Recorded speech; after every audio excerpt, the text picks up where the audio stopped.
in your station not too long ago about one of the facts is the original Enterprise transporter is also on the Next Generation transporter. It's just flipped upside down. So they've done a lot of scenes like that that are interesting. I enjoyed the original Enterprise because of the little known facts, like for instance all those little jelly bean looking type things that people were pushing on the actual dials. Well, that's what they really were. They were jelly beans. And so it's just interesting little facts. There's a lot of outtakes that I have in my collection. They're interesting with her trying to push buttons and her finger gets stuck in one of the jelly beans. Oh, wow. Little interesting little facts. But I want to hear her doll. Okay, I'm going to make one. All right. Okay, first of all, the color that we are. Hello. All right, you're a typical color from where your ancestors lived. I am almost completely Swiss and Indian. I'm Cherokee and I'm Swiss.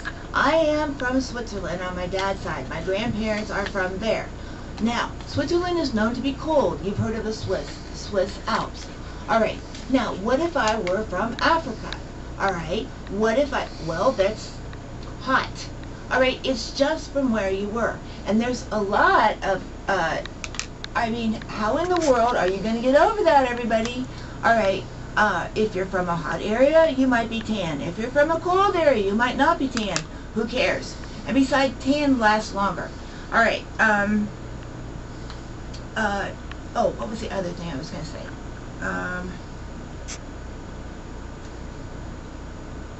Oh, once again, what if there really are aliens?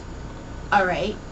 Now, I've been taught that there are no aliens, but that doesn't mean there's not going to be. All right. We have a universe, people. Now, God is bigger than the universe, and the universe is huge. We've never seen the whole universe. Now, there's got to be other people. All right.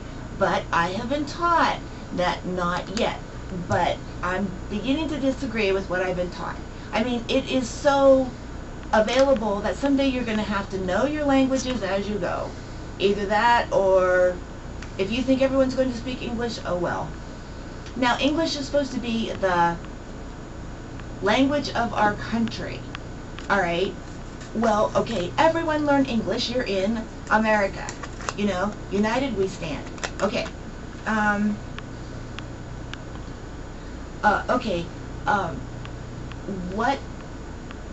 What the Star Trek, the new generation, the old Star Trek, the new Star Trek, J.R.R. Tolkien, or Star Wars, which ones do your kids like the best? My kids love, well, my son has a, when he came home, had a Ferengi teddy bear, but he's, of course, way too young to really like much of anything. But my daughter, who's 5, she really likes the idea of Star Wars and like gets into the idea, but she's more of a Star Trek fan. I often make jokes. She's one of the few 5-year-olds I know that actually can speak 18 words of Klingon. And so we have a lot of fun with that. She appreciates the ideas of Star Trek. She doesn't understand the history of it yet, but I'm sure she will eventually. I think she likes it more because there's more females in a Star Trek series than there is in a Star Wars series or J.R.R. Tolkien or anything like that. Very good point. And, you know, not only are there females, but, you know, like Whoopi Goldberg said when she first saw Uhura on the Enterprise, she said, well, Mom, there's a African-American right there on the stage, and she's not a she's not a maid. And she was just so enthralled by this. This is Whoopi Goldberg's actual favorite individual in the world is the Nicole Nichols, who plays Uhura, and her big hero because she finally saw someone who could do something. And she was really, really happy when she got the chance to play Guinan on The Next Generation and actually got a role on the actual Enterprise series. That is a good point. There are more women involved. And they we also have have a lot of more power. figures to look at. You know, we have more people to be our mentors, those people that we look up to. And yes, there are super women everywhere in the world. Okay. What do you say to the collectors who say the market is saturated with items? I say they're full of garbage. There are people that say that, you know, there's so many slave layers out there, that they'll never be worth anything, that at some point people will be buying them up for next to nothing, and that's true. It's an unfortunate fact that there are going to be a lot of certain kinds of figures out there, and people are going to sell them at garage sales for a dime and a penny, and whatever they can get out of them. To me, I say, yay, I'm going to go buy them all up at a dime and a penny each. I'm going to keep in my collection, I'm going to hold on to them, and when they become an antique in 30, 40 years and they're worth $150, $200 for my dime investment, I'm going to be happy. I'm going to just laugh at people that say that the market's saturated. There will be a time, approximately 5 to 10 years from now, where you'll see a big drop-off in value on action figures. But that's normal. That was the same way after Star Wars came out. It's the same way after the Playmate Star Trek figures came out. You're going to see a drop-off, and then you're going to see a big increase in the value of those figures. So I say go on and sell them. One thing I have to say about our country today, okay, I've taught school. I was also an English teacher, and I would have to say in our country today, there are less readers than there were when I was 20. I read since I was 5 years old. Reading was something everybody did. You just always read. Now you do see a lot of readers on the airplanes and the airports.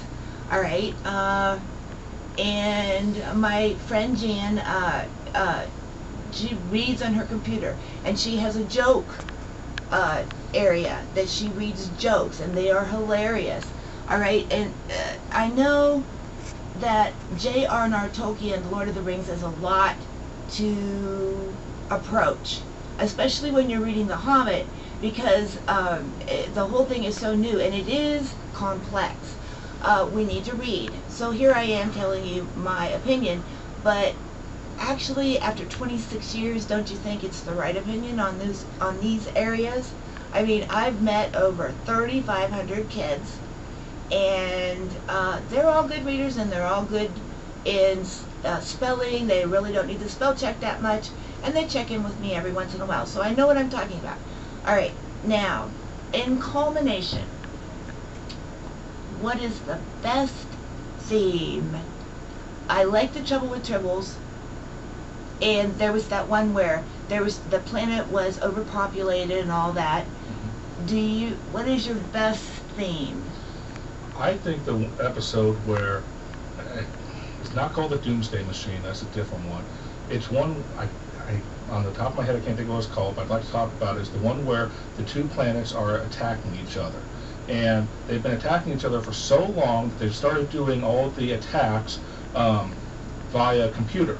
And they calculate between the two planets an attack. It's a calculated attack. And then let's say they're going to attack a planet and there is 2,500 people killed. Well, 2,500 people from this planet walk into a booth and get zapped. So that they actually are killing each other based on a computer scenario. And Kirk walks into this, and I guess his ship has been technically in the orbit, so therefore his ship's been attacked, and now all of his crew has to commit suicide. And it's just a strange idea that we can get so used to war that we would actually willingly go into a booth and kill ourselves in the idea. Well, I'd have to say, but I'm bumped on that one. Ooh. Yeah, I remember that one. That was one of the movies, right? No, that was one of the episodes, but it was a long episode. Okay. And of course we have to memorize, or speak about the Attack of Khan. What was it called? The Khan, Wrath of Khan. Wrath of Khan. Wrath of Khan. Wrath of Khan. Okay. And today I hate to quit. Usually I'm in a hurry to quit. And that is the end of our show. Goodbye.